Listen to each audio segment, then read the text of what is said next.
우리 함께 찬송가 41장 찬양 드리겠습니다. 찬송가 41장입니다.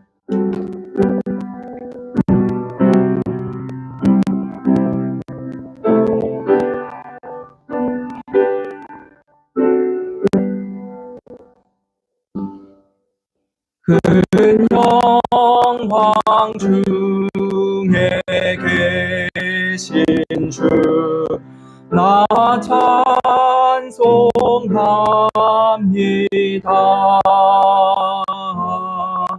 영원히 계신 주 이름 나 찬송합니다.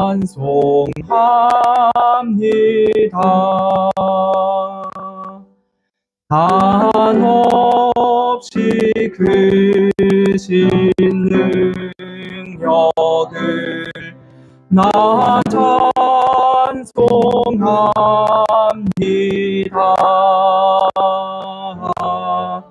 잠되고 미쁜 그 언약 나 찬송합니다.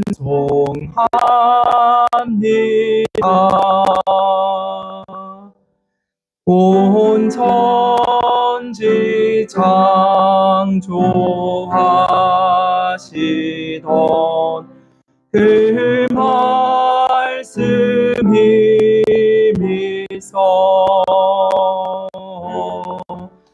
영원히 변치 않는 줄 나 믿사옵니다.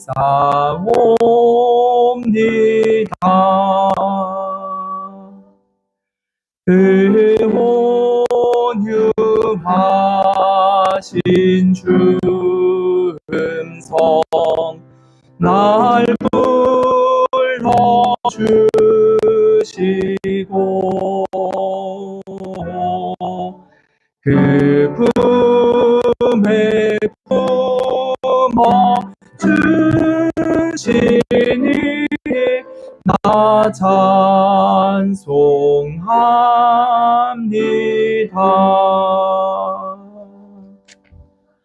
아멘.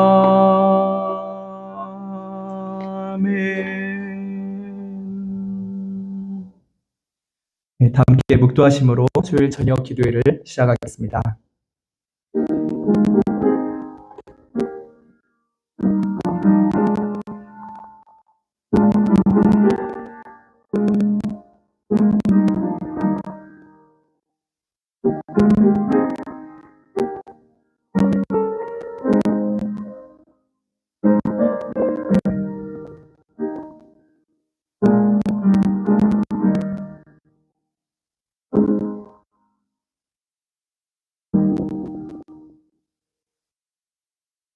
찬송가 32장 찬양 드리겠습니다.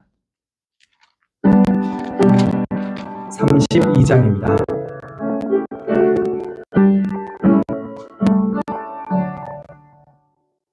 오 하나님 우리의 창조주시네 내 주님께 귀한 것드립니다. 내 주께만 엎드려 경배드리며 내 주의 이름 높이 찬양하네. 오 하나님 우리의 대주제시여 금풍랑이 일 때도 도우셨네. 죽음에서 우리를 구하셨으니 내 주의 이름 높이 찬양하네. 주 하나님 이름 이름을 함께 높이며 대주제께 영광을 돌리오리. 그 능력에 우리를 지켜주시니 주 하나님을 높이 찬양하네.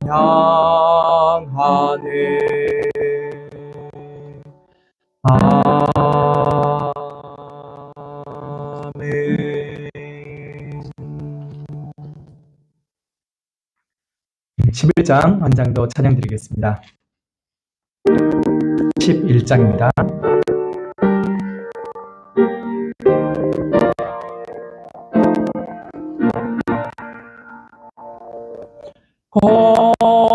거룩한 주님께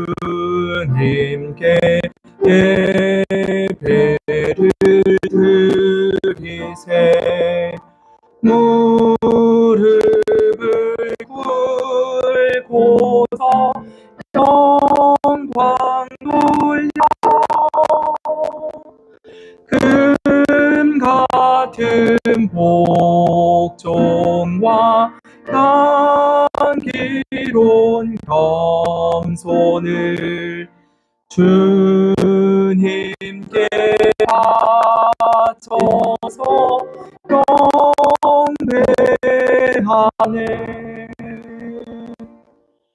주 앞에 삼가서 겸손히 행하면 주 너를 언제나 돌보시네.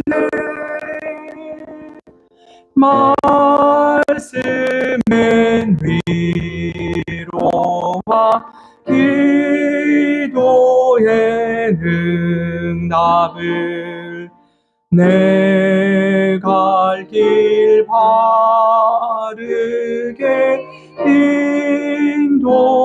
인도하네. 주 앞에 설 때에 두려워 말아라. 가난한 우리를 도우시네.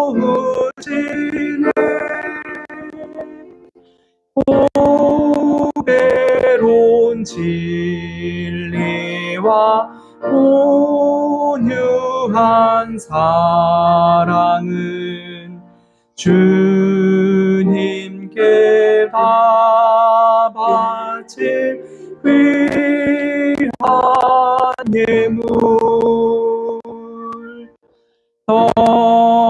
떨면서 바치는 이 작은 예물도 주님을 귀하게 받으시네. 어두운 밤 지나고 새 아침 맞으니 믿음과 소망을 늘 주시네.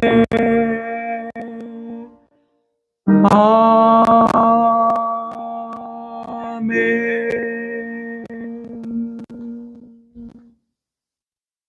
함께 기도드리겠습니다.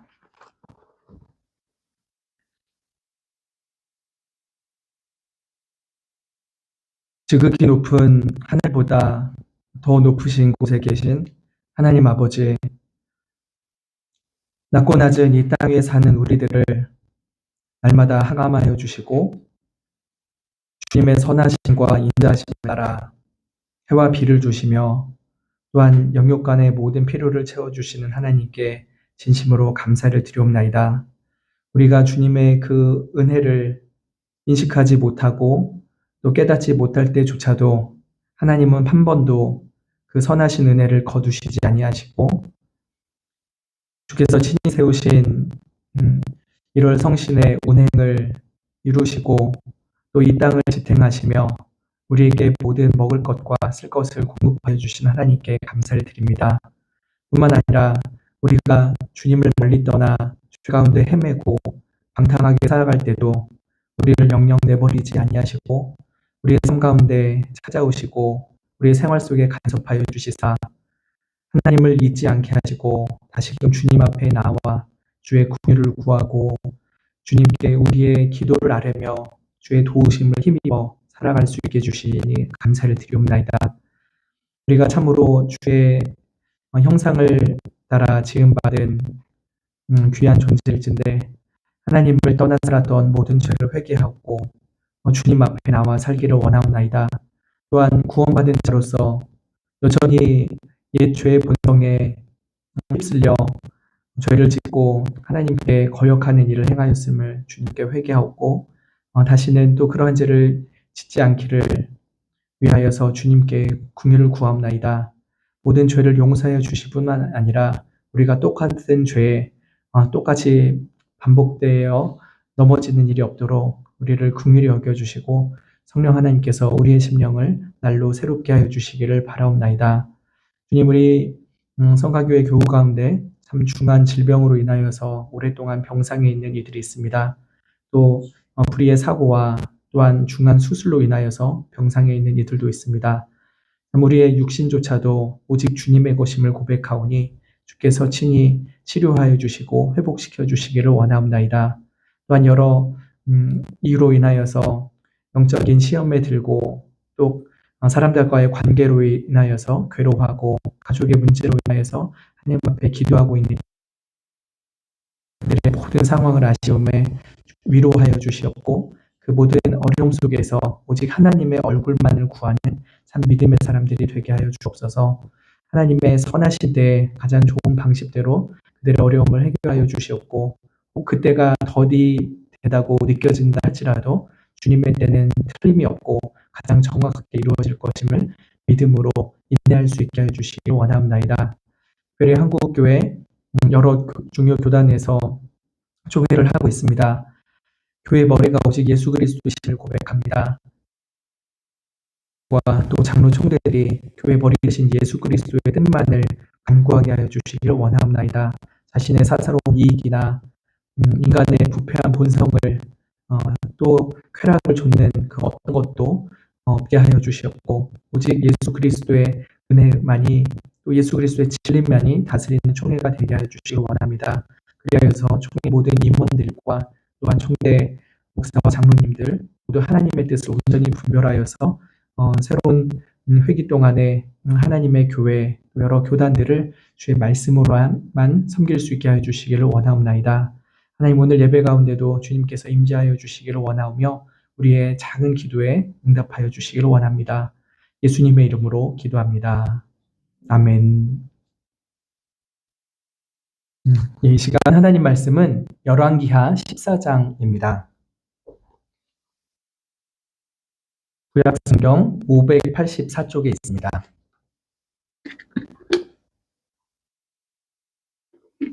열왕기하 14장 1절부터 14절까지 가겠습니다. 구약성경 584쪽입니다. 14장 14절까지 교독하고 마지막 절 함께 읽겠습니다. 이스라엘 왕 여호아스의 아들 요아스 2년에 유다 왕 요아스의 아들 아마샤가 왕이 되니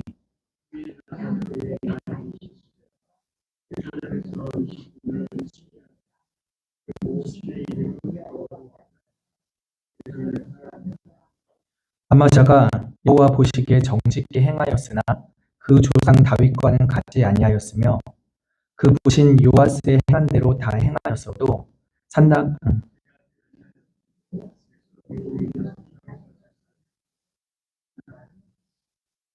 나라가 그 손에 굳게 섬에 그 부왕을 죽인 친복들을 죽였으나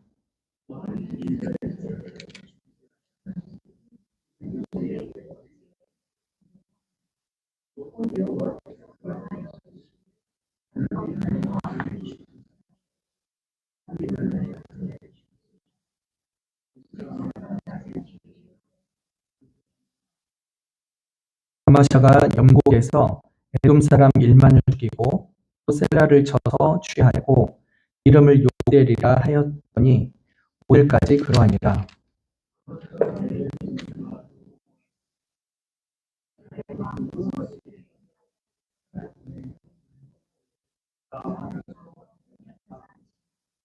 이스라엘 왕 요아스가 유다 왕 아마샤에게 보내어 이르되 레바논 가시나무가 레바논 백향목에게 보내어 이르기를 내 딸을 내 아들에게 주어 아내를 삼게 하라 하였더니 레바논 들짐승이 지나가다가 그 가시나무를 짓밟았느니라.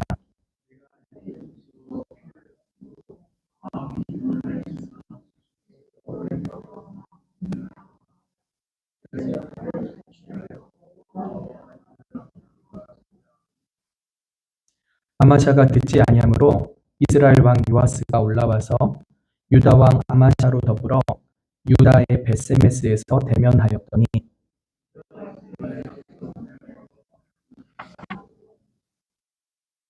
이스라엘 왕 요아스가 벳세메스에서 아하시아의 손자 요아스의 아들 유다 왕 아마샤를 사로잡고 예루살렘에 이르러 예루살렘 성벽을 에브라임 문에서부터 성 모퉁이 문까지 400규빗을 헐고 또 여호와의 전과 왕궁 곳간에 있는 금은과 모든 기명을 취하고 또 사람을 볼모로 잡아가지고 사마리 아멘. 열왕기서에는 참 많은 왕들이 나타납니다. 이름도 비슷비슷해가지고 좀 헷갈려요. 근데 더 헷갈린 거는 동시대에 북이스라엘 왕도 남유다 이름도 똑같이 요아스일 때도 있습니다. 그래서 요아스라고 하면 이게 북이스라엘 왕인지 남유다의 왕인지도 좀 구별할 필요가 있습니다. 오늘 바로 딱 그런 경우인데 중요 인물은 딱 3명만 기억하시면 됩니다. 북이스라엘의 왕 요아스가 있습니다. 그리고 남유다의 왕 아마샤가 있습니다. 근데 이 남유다 아마샤가 오늘의 주인공인데 이 아마샤 왕의 아버지도 요아스입니다. 그래서 그 동시에 요아스가 북이스라엘에도 있었고 남유다에도 있었습니다. 근데 중요한 거는 요아스의 아들 아마샤가 오늘 어떤 행적을 했는가라고 하는 것입니다. 오늘 읽은 아마샤는 남유다의 9번째 왕입니다. 그러면 그 아버지 요아스는 몇 번째 왕이겠습니까? 당연히 8번째 왕이겠죠. 근데 1절에 보시면 이스라엘 왕 여호아스의 아들 요아스, 이거는 북이스라엘이에요. 북이스라엘의 왕이 요아스인데 그 요아스가 왕이 되지 2년 차에 이 일이 시작됐다라고 하는 것입니다. 유다 왕 요아스의 아들 아마샤가 왕이 되었습니다.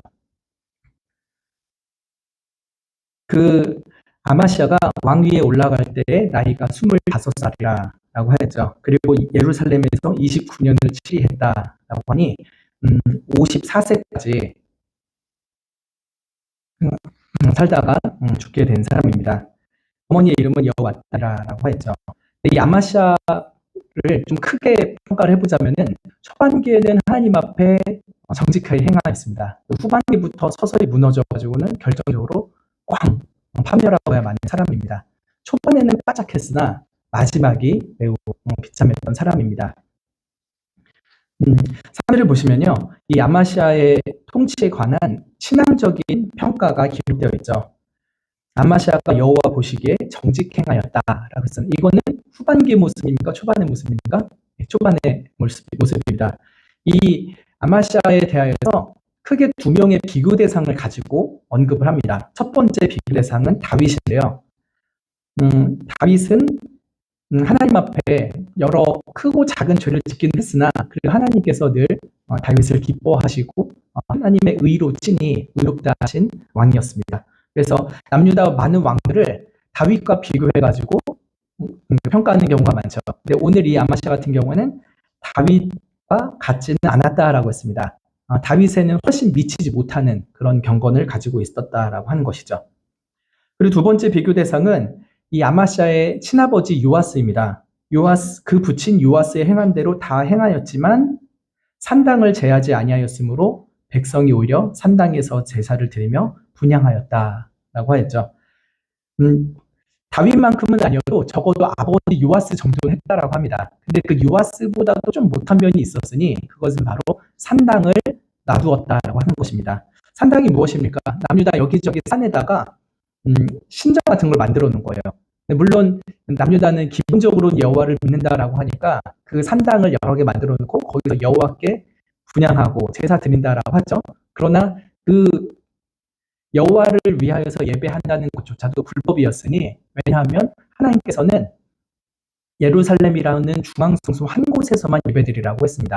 여기저기 어떤 의도를 가지고서라도 산당을 가지고 여기저기서 예배드리는 일을 절대 하지 말아라. 오직 예루살렘 성전에서만 예배드려라라고 했습니다. 그러니까 아마시아가 예루살렘 성전 이외에 다른 산당을 놔두었던 것은 자기 자신도 죄를 짓는 것이고 여러 백성들도 죄를 짓게 빌미를 제공한 것이었죠. 더 심각한 것은 여러 산당에서 믿음의 통일성을 갖지 않아가지고 여호와 신앙뿐만 아니라 여러 가지 우상들을 갖다가 섬기는 일이 비일비재했다라고 하는 것입니다.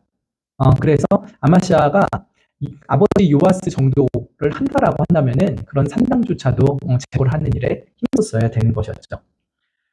그래서 아마시아에 대한 인생의 전체적인 평가는 하나님 앞에서 정직 행하긴 했으나 항상 뭔가 부족하였다라고 한 것입니다. 역대하 25장은 이 아마시아에 대한 기록을 병행하여 기록하고 있습니다. 오늘 이따가 좀 볼 텐데요.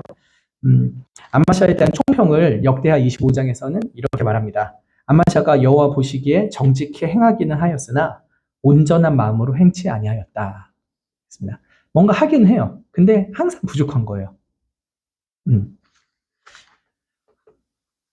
그러면 이런 일들이 구체적으로 아마시아의 인생 가운데 어떤 사건을 통해서 드러나는지를 보면 좋겠습니다.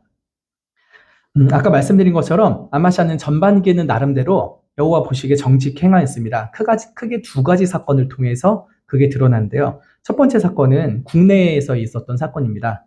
바로 하나님의 율법 안에서 자기 아버지 요아스를 죽인 사람들을 숙청을 하는 일이 있었어요. 5절에 보시면 남유다가 아마시아의 손에 굳게 서가게 됐을 때 그 부왕 요아스를 죽인 신복들을 죽였다라고 했습니다.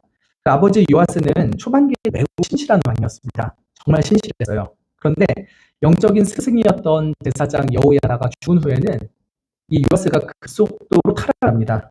그래서 그런 우상 숭배에 대해서 규탄을 했던 그 제사장의 아들 스가랴가 있었는데 그 스가랴를 성전 안에서 죽여요.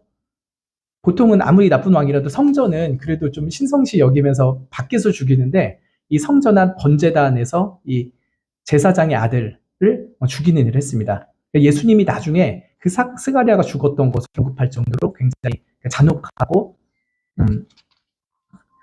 죄악된 사건이었죠. 그로 인해서 요아스가 여러 신복들에 의해서 살해를 당합니다. 그 신복들의 이름이 요사갈, 여우사다드라고 하는 사람들이었죠. 근데 아버지를 이렇게 죽였던 이 신복들을 아마시아가 자기 왕권이 어느 정도 안정권에 들어가다 보복을 한 것입니다. 그런데 보통 이렇게 선내 왕을 죽였던 배반자들을 숙청을 할 때는 그 사람만 죽이지 않잖아요. 그의 가족을 다 죽이죠. 보통 삼족을 멸한다고 하는데 삼족에다 먼 친척까지 다 죽이는 일도 있죠. 그런데 아마시아가 그러질 않았어요. 6절 보시면 왕을 죽인 자들의 자녀는 죽이지 않았다라고 했습니다.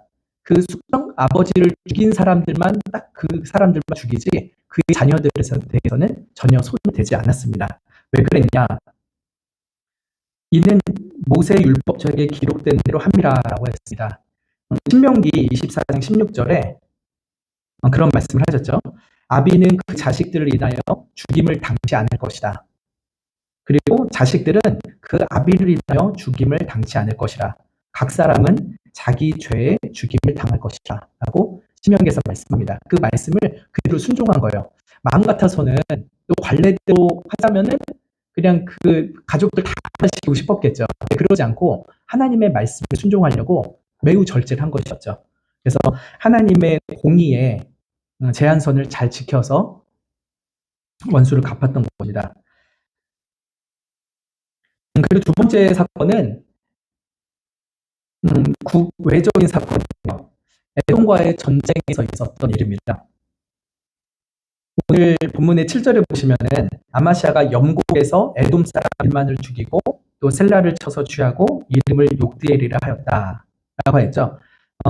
염곡은 에돔 근처에 있는 곳입니다. 소금 골짜기라고 하는 곳이죠. 그곳에 가가지고 에돔 사람 1만 명을 죽이고요. 셀라는 에돔에도 하나의 도시입니다. 거기에 가서도 사람 있죠.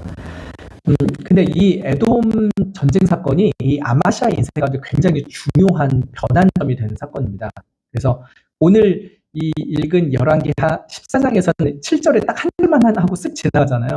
근데 동일 사건을 다루는 역대하에서는 이 사건 굉장히 길게 다룹니다. 이거는 꼭 봐야 되니까 우리 한번 찾아가 봅시다. 역대하 25장 5절부터 보겠습니다. 역대하 25장 구약성경 688쪽이었습니다. 25장 5절부터 16절까지인데 제가 천천히 읽으면서 해설을 하겠습니다.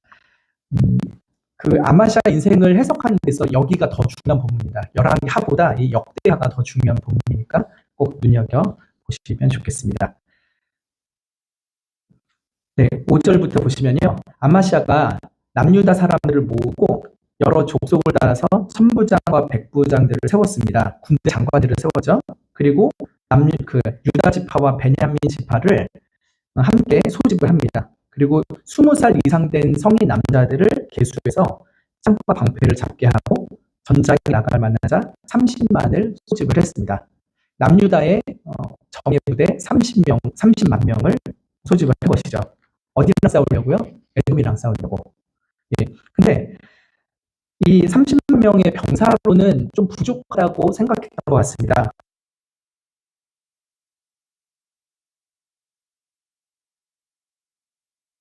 없다라고 했죠. 여기서 이스라엘은 북이스라엘입니다. 북이스라엘에다가 은 100달란트를 돈을 주고서 10만 명의 용병을 사온 거예요. 네, 은 100달란트가 제가 메일경이 좀 잘못했는데 34킬로가 아니라 3.4톤입니다. 3.4톤. 그러니까 3,400킬로이죠. 어마어마하게 많은 은인데 그거를 주고서 10만 명의 북이스라엘 용사를 사왔습니다. 근데 여러분 이게 어떤 것 같습니까? 만약 병력 부족에 대한 걱정이 있었다면 아마시아는 하나님 앞에 엎드려서 기도하는 것이 더 합당했습니다. 하나님은 얼마든지 큰 승리를 주실 수 있었을 것입니다. 그런데 아마시아는 하나님이 아닌 인간의 도움을 의지하면서 하나님을 떠난 북이스라엘 사람들과 손을 잡고서 이 일을 도모했던 것이죠. 하나님 앞에서 온전하지 않은 믿음이 여기서 드러나게 된 것입니다.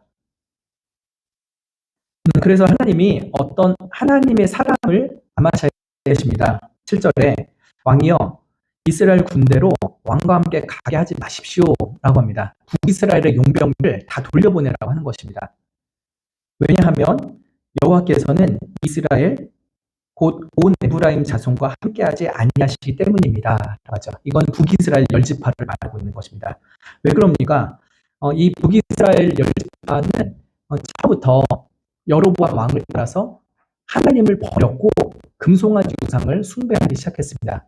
그러니까 문의는 겉으로만 보면 하나님의 백성이지만 그들의 속 사람은 하나님과 상관없이 살아가는 사람들입니다. 그러니 하나님께서 그 북이스라엘과 함께하는 아마시아에게 저지를 하시면서 너희들 그 북이스라엘과 함께하지 말아라 라고 말씀하신 것이죠. 8절 보시면 왕이 만일 가시거든 힘써 싸우소서라고 합니다. 정 같이 가려고 하면은 힘껏 싸우십시오. 이게 격려하는 것처럼 보이는데요. 그게 아니라요. 한번 해볼 테면 해보죠 라고 하는 겁니다. 반어법이죠. 만약 가보려면은 같이 가보려면 한번 힘써 해보십시오 라고 하죠. 그럼 어떻게 됩니까? 결과적으로 하나님이 왕을 대적 앞에 엎드려지게 할 것입니다. 북이스라엘을 데리고 가면은 당신 반드시 거기서 쓰러질 것입니다 라고 했습니다. 왜 그럴까? 하나님은 어떠신 분이라고 합니까? 하나님은 능히 돕기도 하시고 능히 패하게도 하시는 분이기 때문이다. 라고 했죠. 하나님이 능히 도우시면은요, 3명만 데리고 가서도 에돔을 이길 것입니다. 그러나 하나님이 함께하지 않으시면은 10,000,000명을 데려가도 패할 것입니다.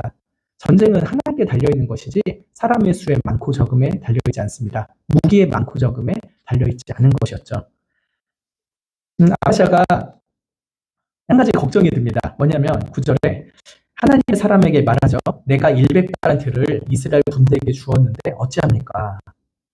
지금 서로 고용 계약을 한 거잖아요. 그래서 전쟁에 참여하는 것에 대한 계약금으로 은 100달란트를 줬습니다. 이미 그건 선지불한 거예요.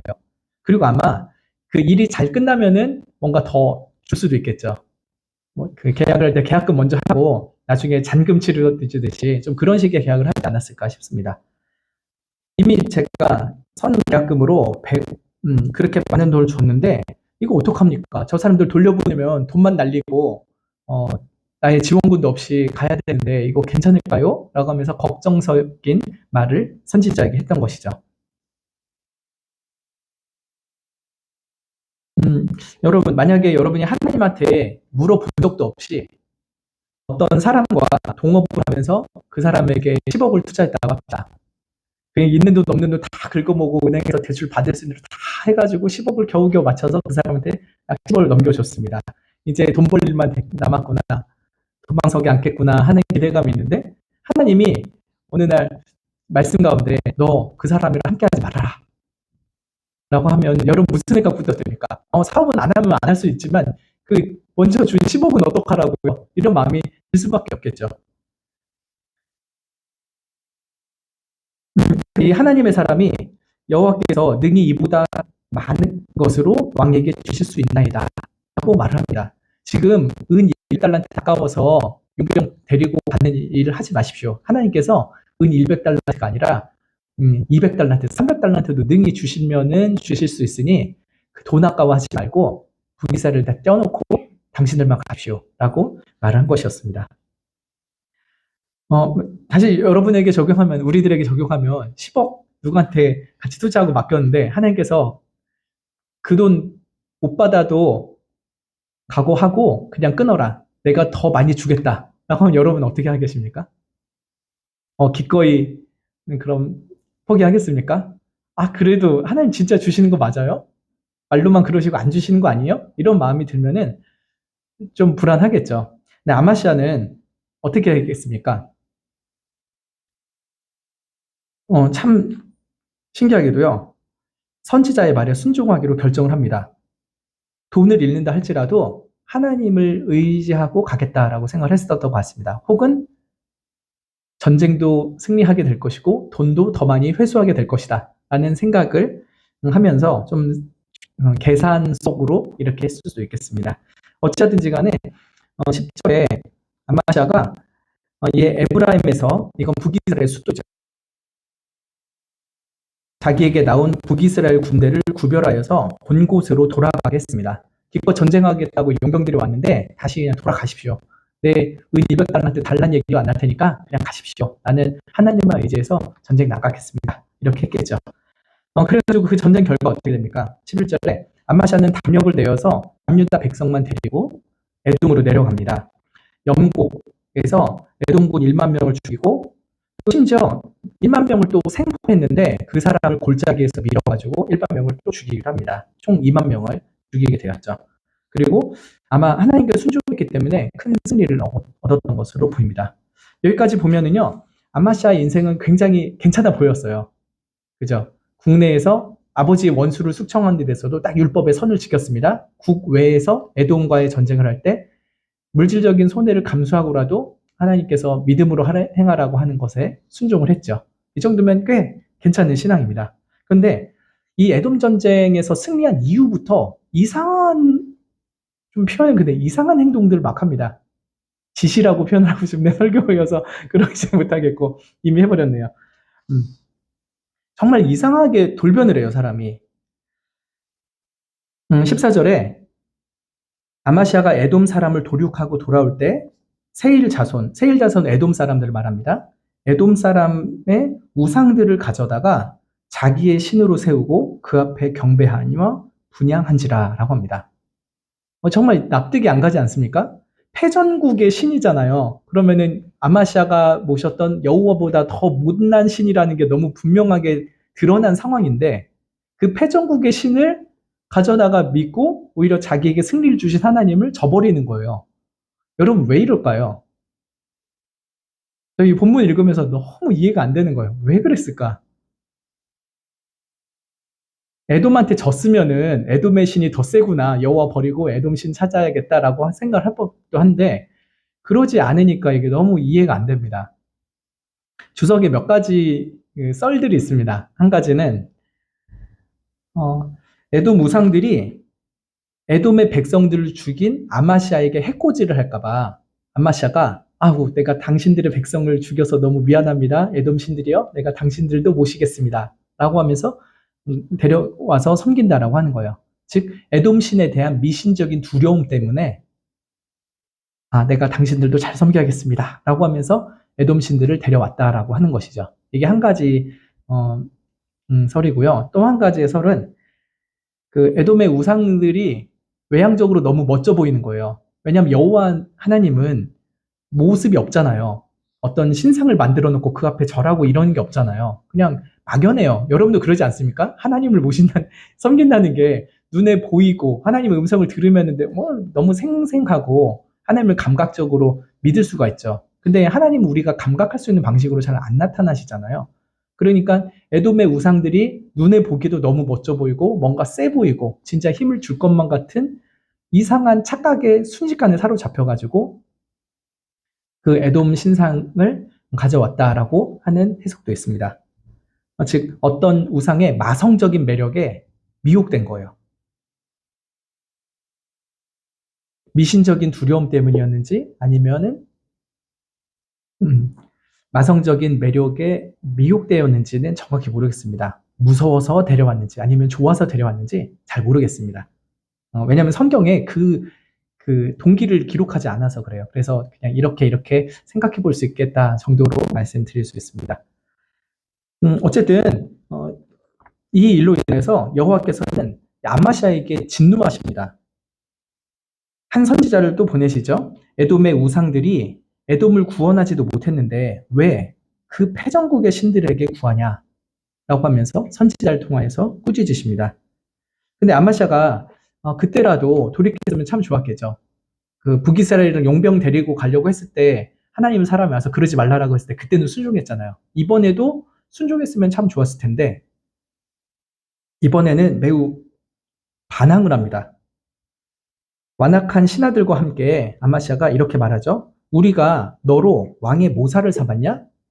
그 선지자에게 내가 지금 왕의 참모로 너를 세운 적이 없는데 너 왜 와서 이러쿵저러쿵 간섭이냐? 라고 하는 것이죠. 그리고 거기서 끝난 게 아니라 그쳐라 어찌하여 맞으려 하느냐? 라고 합니다. 너 계속 말하면 맞는다? 라고 하는 것이죠. 아버지 요아스가 말년에 휙 돌아가지고 그 스가랴 선지자를 죽였잖아요. 마치 꼭 그런 모습이 아들에게 고스란히 오는 거예요. 아버지 요아스랑 이 아들 아마스차랑 굉장히 닮은 꼴이에요. 아버지도 초반에는 잘했는데 후반에 우상숭배에 확 빠졌고요. 이 아들 아마샤도 초반에는 잘했는데 후반에 우상숭배에 훅 빠집니다. 그래서 너 계속하면은 맞는다. 그만해라. 라고 하면서 선지자를 협박을 합니다. 이 아마샤는 에돔의 헛된 우상을 파괴하시는 그 하나님의 권능과 은혜를 분명히 경험했습니다. 그런데 이렇게 그 패전국의 신 에돔 우상을 붙들고 있고요. 회개를 거부하고 강팍하게 반응을 하고 있습니다. 심지어 하나님의 말씀을 대언하는 선지자를 위협하기도 하고 있죠. 이에 선지자는 굴하지 않고 이렇게 선포를 합니다. 16절 하반절에 왕이 이 일을 행하고 나의 경고를 듣지 아니하니 하나님이 왕을 멸하기로 결정하신 줄을 아노라. 당신이 지금 나의 경고를 무시하는 걸 보니까 하나님이 당신을 멸망시키기로 결심하셨다는 것을 확실히 알게 됩니다. 라고 한 것이죠. 그래서 이렇게 강팍하게 변심한 아마시아에게 하나님의 심판을 통보를 합니다. 마치 가룟 유다와 비슷하죠. 하나님께서 그가 멸망당할 것을 작정을 하셨는데 그는 아무 죄도 짓지 않았는데 멸망당하는 것이 아니라 그의 자유의지를 따라서 원하여서 죄를 짓게 되었고 그에 대한 형벌로서 그를 심판하시게 되는 것입니다. 여러분 이 모습을 볼 때 우리가 하나님의 은혜로 큰 성취를 얻었을 때 어떠한 마음을 가져야 될까를 우리가 깨닫게 됩니다. 일상생활에서 어떤 일에 큰 성공을 거두게 하셨을 때가 있죠. 원하는 일을 성취하게도 하시고 가고 싶은 대학에 가게도 하고 오랫동안 추진했던 프로젝트가 크게 성공할 때도 있겠습니다. 그런데 하나님의 은혜 때문에 그것을 다 얻었는데 그것을 얻고 난 후에는 하나님을 새까맣게 잊어버리고 그 성공과 성취가 마치 자신의 것이냐 혹은 다른 사람의 도움인 것이냐 생각할 때가 있습니다. 하나님을 잊고 자기나 다른 사람을 더 우상시한다면 그것은 아마샤의 죄악에 똑같이 빠지는 것입니다. 내 능력으로 할 수 없었던 일을 전적으로 하나님의 도우심으로 했다면 모든 감사와 찬양을 오직 하나님께만 돌리는 것이 합당하죠. 내가 잘나서 그랬어. 내가 열심히 해서 그랬어. 라고 말하는 것은 하나님을 모독하는 일이 아닐 수가 없습니다. 일상생활에서의 어떤 성공도 그렇지만요. 영적인 성공에 있어서도 더 그렇습니다. 예전처럼 우리를 집요하게 괴롭히는 사단이 있죠. 그 사단과의 씨름에서 우리가 간혹 영적으로 승리할 때가 있습니다. 하나님의 말씀에 순종하고 내가 이번엔 믿음으로 해봐야겠다. 믿음의 선택을 해봐야겠다 하면서 그렇게 하는 때가 있습니다. 그렇게 해서 정말 영적으로도 승리하고 하나님의 은혜도 느끼고 나도 스스로만 생각해도 뿌듯할 때가 있습니다. 근데 그때 넘어지기가 쉬운 것이죠. 하나님의 은혜로 마귀를 이긴 것보다 내가 열심히 특출하여서 내 믿음이 너무 좋아서 스스로 이긴 양 생각하다면 그건 역시 아마샤의 죄에 똑같이 빠지는 것이죠. 하나님의 사람의 가르침이 있었죠. 하나님은 능히 돕기도 하시고 능히 패하기도 하시는 분이시다. 하나님이 도우셔서 우리가 승리한 것이고 우리가 성취한 것이죠. 그 하나님께 모든 영광을 돌리지 않는다면 우리는 하나님의 영광을 도둑질하는 범죄를 저지르는 것입니다. 그래서 우리는 어떤 승리를 했을 때, 어떤 것을 성취했을 때 그 승리와 성취가 누구로부터 왔는가를 명확하게 따져야 될 것입니다. 그것이 나로부터 왔는가 아니면 하나님으로부터 왔는가를 늘 생각하면서 전적인 은혜의 주인이신 하나님께 감사하는 마음을 잊지 않아야 될 것입니다. 아마시아가 이 에돔과의 전쟁에서 승리하고 하나님이 다 하셨습니다. 북이스라엘 용병도 없었고 우리가 능히 이길 근거도 없었을 때 하나님께서 우리를 도우셨고 하나님이 이기셨습니다. 그러면서 하나님께 영광을 돌렸다면 참 좋았겠죠. 내가 그 하나님을 획 버리고 애굽게 에돔의 우상을 가져온 것이 너무나도 이상한 일입니다. 근데 그 이상하고 정말 이해할 수 없는 일들이 우리의 삶과 비일비재하게 일어난다는 게 참 뼈아픈 현실입니다. 뭔가 잘하면 우리 되게 쉽게 우쭐해지잖아요. 내가 좀 요새 믿음 생활 잘하고 있다. 그것 때문에 교만해져요. 내가 뭔가 열심히 해서 성취했다. 그러면은 굉장히 어깨에 힘이 들어갑니다. 그것은 정말 하나님께서 기뻐하지 않으시는 것이죠. 한편 북이스라엘 용병들이 에돔 정벌에 대해서 고용이 됐다가 해고를 당했잖아요. 물론 돈은 꽁으로 얻은 것입니다. 정말 어떻게 보면 로또 맞은 거 아닙니까? 전쟁에서 피 한 방울 안 흘리고서 은 100달란트를 가지고 북이스라엘로 돌아가고 있으니 북이스라엘 군사라면은 제가 군사라면은 그냥 되게 좋아하면서 갔을 것 같아요. 근데 이상하게도요. 10절 하반절에 보시면 저희가 여기서 말하는 저희가는 저희 무리가라고 했죠. 그것은 북이스라엘 용병들입니다. 그들이 유다 사람을 심히 노하여 분연히 본 곳으로 돌아갔더라라고 합니다. 이 북이스라엘 사람들 얘기를 잠깐 해야 되는데요. 다음 사건의 연결고리이기 때문에 그렇습니다. 이 사람들이 유다 사람들한테 되게 화가 났어요. 왜 그럽니까? 공짜로 은 100달란트 얻어서 그냥 기뻐하면서 돌아갈 것 같은데 이 사람들은 그 정도에서 만족을 하지 못했습니다. 왜냐하면 전쟁에 실제로 가면은 에돔에 가가지고 여러 전리품을 얻을 수 있잖아요. 그러니까 은 100달란트 얻은 것은 이미 얻었으니까 당연한 거고, 전쟁에 하면은 전리품을 어마어마하게 가져올 거라는 생각을 했었죠. 근데 그 기회가 싹 잘라진 거예요. 그래서 돈 벌 기회를 날려버려가지고 너무 화가 난 겁니다. 그리고 뭐 확실하진 않지만 이 전쟁에서 승리하면은 남유다 왕이 너희들에게 또 이제 다른 돈을 더 주겠다. 그러니까 끝까지 최선을 다해서 싸워라라고 했을 수 있겠죠. 그럼 그 돈도 받을 수 있었을 텐데 전리품도 못 받고 이후에 성공 수당도 못 받고, 아 이거 한 몫 잡을 수 있는 기회를 이렇게 날리는구나 하면서 화가 난 것이죠. 올라가면서 분풀이를 하는데요. 누구한테 합니까? 남유다한테 하고 갑니다. 남유다의 군사들이 지금 에돔 남쪽으로 내려가 있잖아요. 그러니까 남유다는 군사가 별로 없는 상태예요.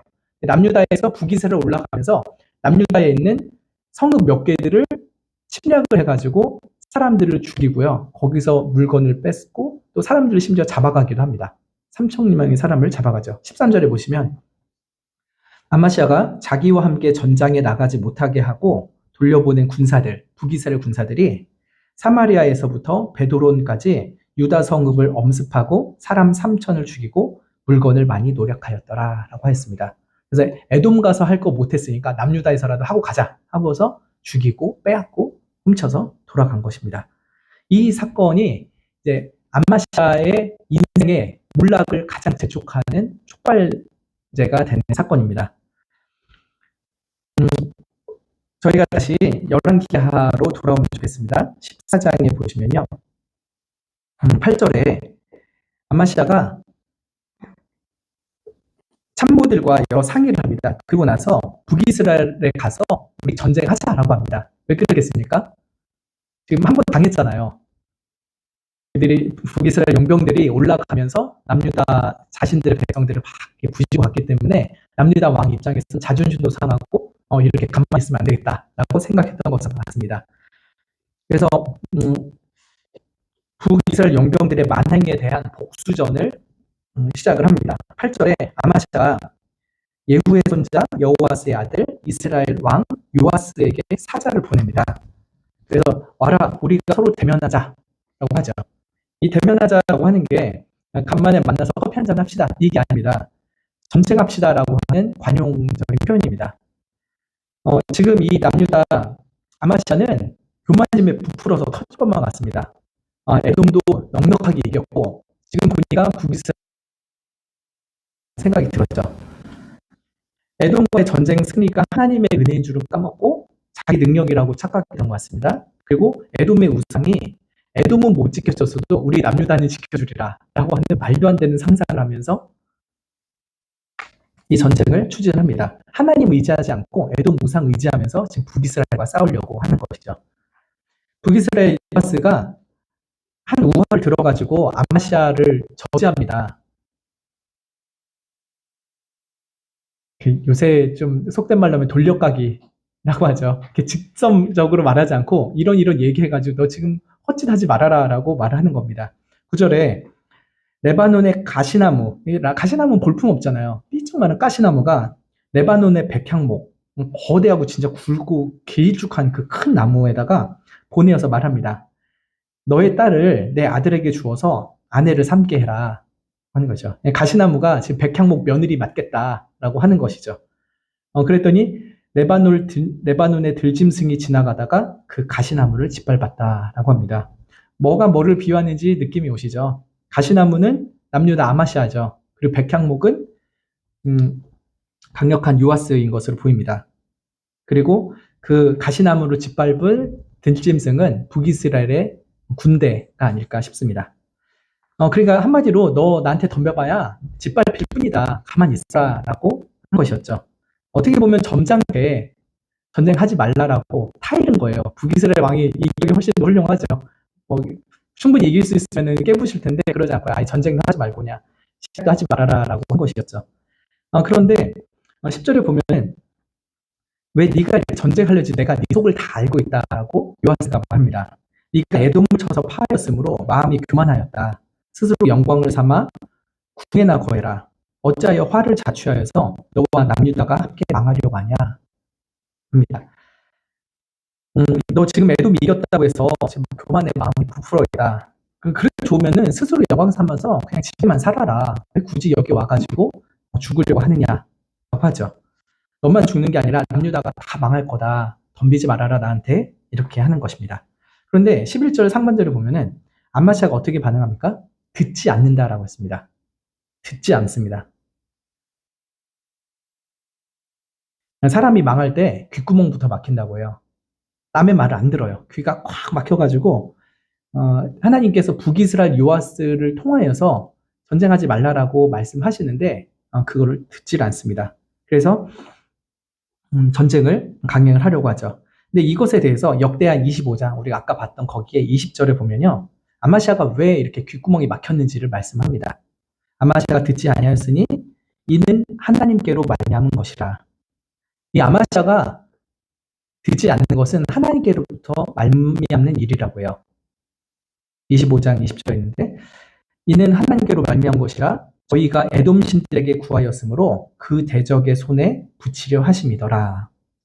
지금 아마시아가 왜 북이스라엘과 전쟁에서 죽음을 자초하게 됐습니까? 에돔 신 우상을 붙들고 있는 것에 대한 하나님의 형벌이라고 하는 것입니다. 아마시아의 그 꽉 막힌 귀, 그것은 에돔 신들을 섬겼던 아마시아의 죄에 대한 하나님의 심판이었습니다. 그래서 결국 아마시아는 자신의 죽음의 터전으로 스스로 뛰어나아갑니다. 11절 하반절에 이스라엘 왕 요아스가 올라와서 남유다 왕 아마시아로 더불어 유다의 베스메스에서 대면하였다라고 했습니다. 전장터는 남유다의 베스메스였습니다. 거기서 딱 전쟁이 시작됐는데 결과가 어떻게 됩니까? 12절부터 보시면 12절부터 14절에 어떻게 남유다가 비참하게 깨졌는지를 기록을 하고 있습니다. 남유다가 북이스라엘 앞에서 패하여 각기 장막으로 다 도망을 했습니다. 패주했죠. 그리고 이스라엘 왕 요아스가 베스메스에서 아하시아의 손자 요아스의 아들 유다 왕 아마시아를 사로잡았습니다. 생포된 거예요. 그리고 예루살렘에 북이스라엘 왕이 와가지고 예루살렘 성벽을 보통리분까지 400규빗을 헐었다라고 했습니다. 400규빗이면 거의 200m예요. 200m나 힘들게 세운 그 성벽들을 다 부시고 간 거예요. 북이스라엘 왕이. 그거 세우려면 얼마나 또 힘이 많이 들었겠습니까? 뿐만 아니라 14절에 여호와의 성전에서 그리고 솔로몬이 지었던 그 왕궁에서 금은 그리고 모든 그릇들을 취하여서 가져갔습니다. 그리고 사람들을 볼모로 잡아갔고요. 사마리아로 그렇게 돌아갔습니다. 이 남유다 왕 아마시아도 잡혀가지고 고생을 많이 했겠죠. 나중에 풀어주긴 하지만요. 고생을 많이 했을 거고 많은 사람들이 죽었죠. 또 성벽도 무너지고 재산도 어마어마하게 많이 뺏겼습니다. 하나도 이득이 없었던 전쟁이었습니다. 근데 그 전쟁을 굳이 하게 된 게 뭐라고요? 에돔 신을 섬겼던 것에 대한 하나님의 심판이었습니다. 하나님이 바로 심판하는 것이 아니라 경고를 주셨잖아요. 그거 하지 말아라. 하나님의 사람을 보내어서 하지 말라라고 했는데 귀를 막는 거예요. 그리고 요아스 왕을 통해서도 전쟁하지 말라라고 하시지만 그걸 받아들이질 않습니다. 결국 어떻게 됩니까? 17절에 보시면 아마시아의 비참한 말로가 기록되어 있습니다. 참 신기하게도요. 그 남유다 아마스는 자기를 생포했던 북이스라엘 왕 요아스보다 15년을 더 삽니다. 생포대에 풀림을 받은 것 같고요. 북이스라엘 요아스는 더 빨리 죽고 이 사람은 15년이나 더 오래 살았어요. 아까 54살까지 살았다고 말씀드렸죠. 근데 마지막에 어떻게 되냐면요. 18절에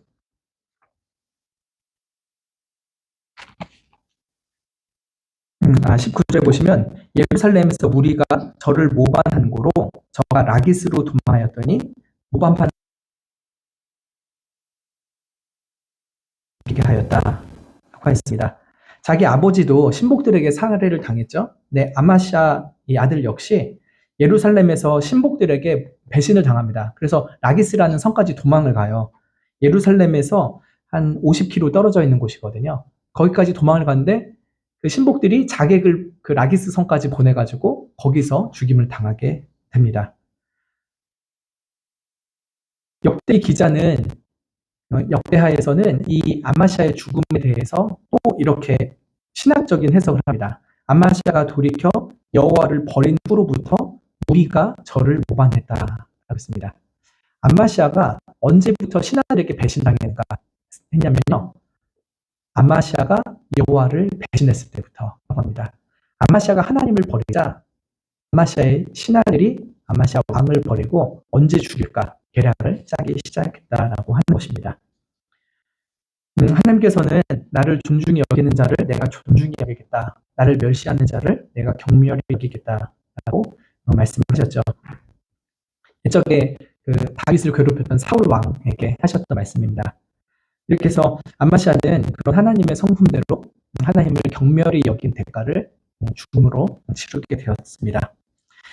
여러분, 이 아마시아에 대해서 좀 다시 처음부터 생각을 해보면요. 아마시아는 구원을 받은 사람일까요? 아닐까요? 여호와 앞에 정직히 행하였잖아요. 그럼 나름대로 구원을 받은 사람인 것처럼 보이는 면이 분명히 있죠. 즉위 초기에는 외적으로나마 겸손히 순종해서 하나님의 율법대로만 원수를 숙청합니다.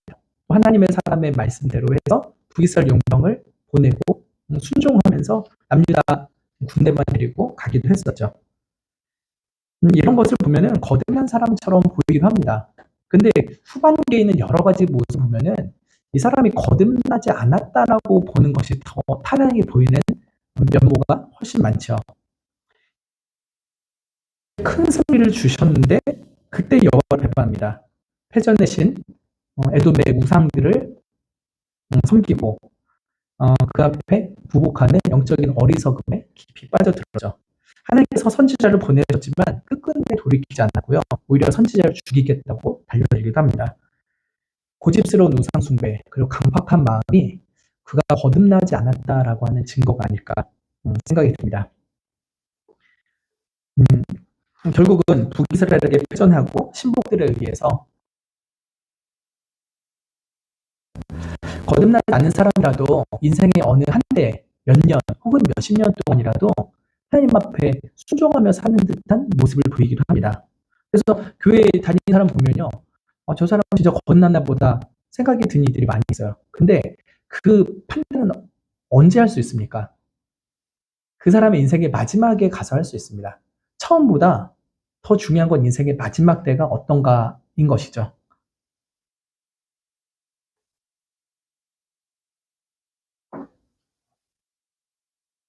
어느 한때 복음의 빛이 참 좋아가지고 나도 하나님 잘 믿고 살아야겠다. 순종하며 살면 복 받는구나. 이런 생각을 하면서 외형적으로는 참된 크리스찬처럼 살기도 합니다. 그래서 예배도 빠지지 않고요. 어떻게든 하나님 앞에 믿음으로 살아보려고 하는 것 같고 또 교회에서 헌신하고 봉사할 일 있으면 마다하지 않고 달려오기도 합니다. 그런데 그런 것 자체가 한 그리고 결정적인 증거는 되지 않습니다. 하나님 앞에서 종교적인 행실을 어떤 식으로 하느냐 겉모습은 보고는 우리는 알 수가 없습니다. 그 속사람이 진심으로 거듭났는지는 정말 하나님 안에만 속해 있는 신비한 일인 것이죠. 그래서 이 아마시아의 모습을 보면서 아마시아 참 한때 좋았는데 비참하게 죽었구만 쯧쯧쯧 하면서 혀를 차고 끝날 일이 아닌 것입니다. 과연 나는 진심으로 하나님 앞에 거듭난 자인가에 대해서 매우 심각하게 생각해 봐야 되는 것이죠. 지금 내가 신앙이 좋다고 해서 심지어 이렇게 수요 기도회도 오셨잖아요. 얼마나 대단한 신앙이에요. 저는 그렇게 생각하거든요. 이렇게 바쁜 현대사회, 피곤한 사회에서 이렇게 기도에 온다는 건 참 큰 헌신이 아닐 수가 없습니다. 그러나 이런 것 자체가 내가 거듭났다라고 하는 것을 결정적으로 증거해 주는 것은 아닐 수도 있습니다. 거듭나서 왔을 수도 있고요. 안 거듭났는데도 왔을 수도 있는 것이죠. 겉모습만 봐서는 모릅니다. 그럼 어떻게 합니까? 내 속에서 하나님을 어떤 분으로 고백하고 있는가에 따라서 결정적인 증거를 얻을 수가 있는 것입니다. 우리는 하나님이 정말 살아계신 창조주라는 것을 믿습니까? 세상이 그저 우연히 자연적으로 발생한 것이 아니라 영원적 말씀으로 온 세상을 창조하셨다는 것을 믿습니까? 창조주 하나님을 믿는다면 그것은 참 거듭난 성도의 중요한 징표 중에 하나일 것입니다. 두 번째는요. 인가라는 것을 믿는 것에 있습니다. 그저 세상적인 도덕 기준에 봤을 때 찔리는 정도가 아니라요. 십계명이라는 율법의 거울 앞에 나를 비추어 봤을 때, 아, 너는 나 외에 다른 신을 내 앞에 두지 말지니라 하는 첫 계명부터 내 이웃 것을 탐하지 말라는 10번째 계명에 이르기까지 그 가 제대로 지킨 적이 인생에 단 한순간도 없습니다. 저는 태어나면서부터 죄인이고 사는 내내 죄인일 뿐입니다. 라고 하는 것을 진심으로 고백하지 않는다면 그것은 거듭난 자의 증거가 아닐 것입니다. 진정으로 거듭난 자는요, 창조주 하나님 앞에 내가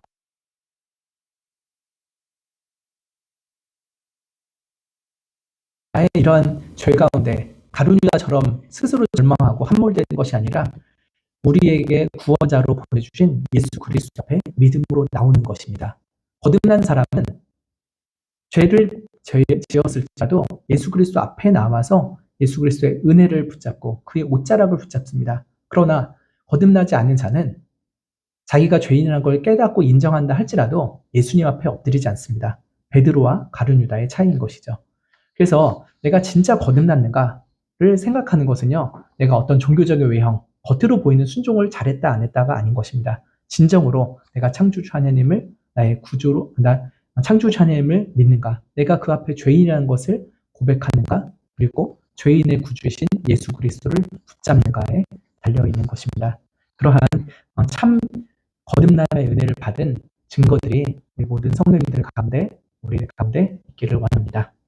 그리고 우리 모든 성도님들에게 외형적인 순종이 아니라 좀 내면적인 거듭남의 은혜 주시기를 기도하면 좋겠습니다. 그리고 좀 한 가지 소망하기는 아까 기도 때 말씀드렸던 것처럼 중교 교단들에서 총회를 한참 하고 있습니다. 어떤 교단은 총회장이 교회 권사님과 불륜이 나가지고 목사직을 빼앗겨야 될 판인데도 총회장의 직을 여전히 가지고 있기도 하고요. 또 어떤 교단은 여성 목사를 안수를 줘야 된다 말아야 된다 이런 거 가지고 굉장히 큰 이슈들을 논의하고 있습니다. 또 동성애에 관한 얘기도 그렇고 목사 정년을 연장해야 되는가 말아야 되는가에 대해서도 그렇고요. 이게 정말 목사님들이 하나님 앞에 거듭난 자로서 하나님의 뜻을 온전히 구하면서 이루어지는 총회가 되기를 꼭 기도해 주시면 좋겠습니다. 여러 해마다 총회에서 중요한 안건들이 다뤄지고 그것 때문에 하나님의 영광이 온전히 드러나기도 하고 또 참 가려지는 듯한 때도 있는데 이번 총회가 유달리 더 중요한 총회인 것 같습니다. 여러 교단에서 너무 중요한 이슈들이 크게 다뤄지고 있습니다. 우리 장로교대에 여러 교단이 있죠. 우리 합신도 한 교단이고 통합이나 합동이나 여러 교단들 하나님께서 은혜로 지켜주시고 하나님이 기뻐하시는 뜻들이 온전히 결정되도록 기도해 주시면 좋겠습니다. 이것의 결정적인 것은 목사님들이 거듭나야 된다라고 하는 것입니다. 겉으로 목사처럼 행세하고 그런 것이 아니라 정말 그 속사람에서부터 진정으로 거듭난 목사님들, 그래서 하나님을 사랑하고 하나님을 두려워하는 그런 가운데 총회의 모든 안건들을 잘 나갈 수 있도록 하나님의 뜻이 온전히 드러나는 총회 되도록 기도해 주시면 좋겠습니다. 기도하고 마치겠습니다.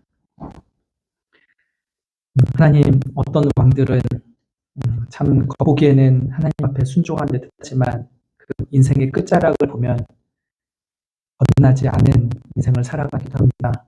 또한 이 현대 시대에도 어떤 목사들이 또 어떤 성도들이 그러한 삶을 살고 있겠죠. 주께서 우리를 불쌍히 여겨주시기를 간절히 바라옵나이다. 우리 스스로의 영혼을 돌아보게 하여 주셔서 내 안에 거듭난 영혼에 참된 증거가 있는지 살피게 하여 주시고 정말 하나님께 거듭남의 은혜를 진지하게 구할 수 있게 하여 주시기를 원합니다. 성과교회 모든 성도님들, 한국교회 모든 성도님들, 특별히 총회를 치르고 있는 여러 총대들에게도 그런 거듭남의 은혜를 주셔서 한국교회가 하나님의 영광을 온전히 드러낼 수 있도록 은혜를 주시옵소서.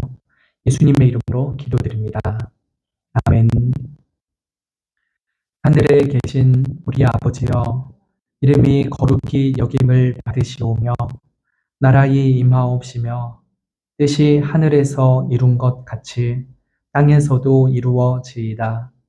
오늘날 우리에게 일용할 양식을 주옵시고 우리가 우리에게 죄 지은 자를 사하여 준 것 같이 우리 죄를 사하여 주옵시고 우리를 시험에 들게 하지 마옵시고 다만 악에서 구하옵소서. 대개 나라와 권세와 영광이 아버지께 영원히 있사옵나이다. 아멘.